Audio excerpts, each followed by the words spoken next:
Herkese merhabalar. Yemek ve tatlı kanalıma hoş geldiniz.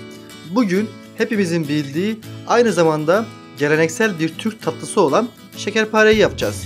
Eğer hazırsanız hemen işe koyulalım.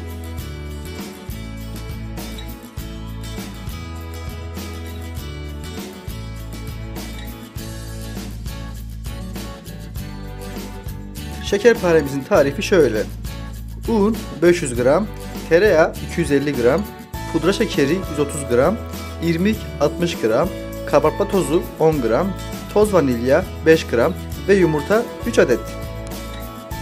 Tarifimizi öğrendiğimize göre artık hazırlığa başlayalım. En başta bir kapta kuru malzemeler yani un, pudra şekeri, kabartma tozu ve irmiği iyice harmanlıyoruz.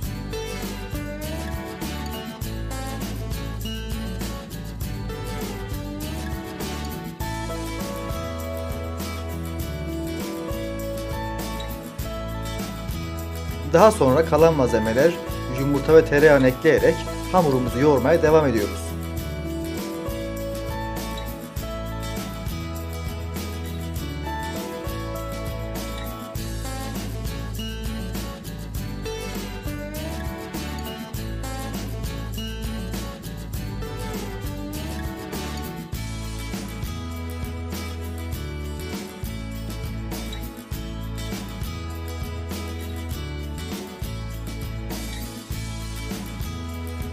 Hamurumuzu iyice yoğurarak yumuşak bir hamur elde ediyoruz ve daha sonra hamurumuzu dolaba atıp 15 dakika boyunca hamurumuzu dinlenmeye bırakıyoruz. Hamurumuz dolapta dinlenirken biz boş durmayarak hemen şerbetimizi ocağa koyalım. Şerbet için malzemeler: 1 kilo 250 gram toz şeker, 1 kilogram su ve yarım limon.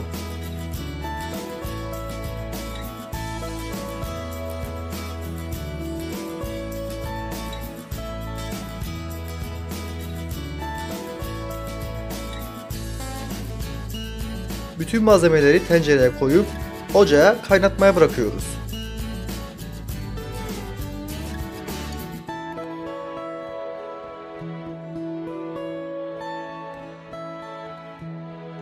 Kaynayan şerbeti ocaktan alıp soğumaya bırakıyoruz. Şimdi hamurumuzu dolaptan alıp artık yuvarlamaya başlayabiliriz.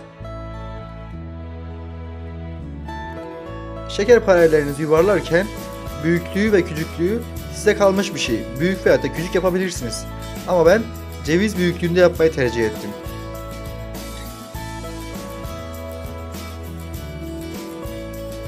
Yuvarladığınız hamurun göbeğine fındık veya yer fıstığı koyabilirsiniz.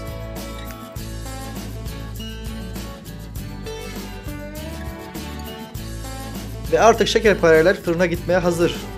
175 derece ısıtılmamış fırında 25 dakika boyunca şekerpareleri iyice pişiriyoruz.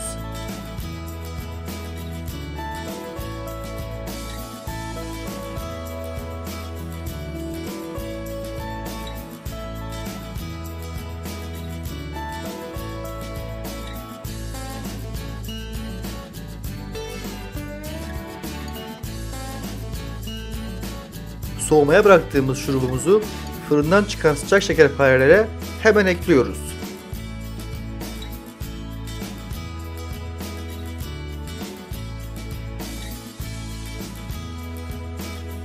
Bir saat dinlendikten sonra şekerpareler servise hazır hale gelecektir. Afiyet olsun. Bir videomuzun daha sonuna geldik. Eğer videolarımı beğeniyorsanız abone olarak ve videolarımı beğenerek destekte bulunabilirsiniz. Yepyeni videolarda buluşmak dileğiyle. Hoşça kalın.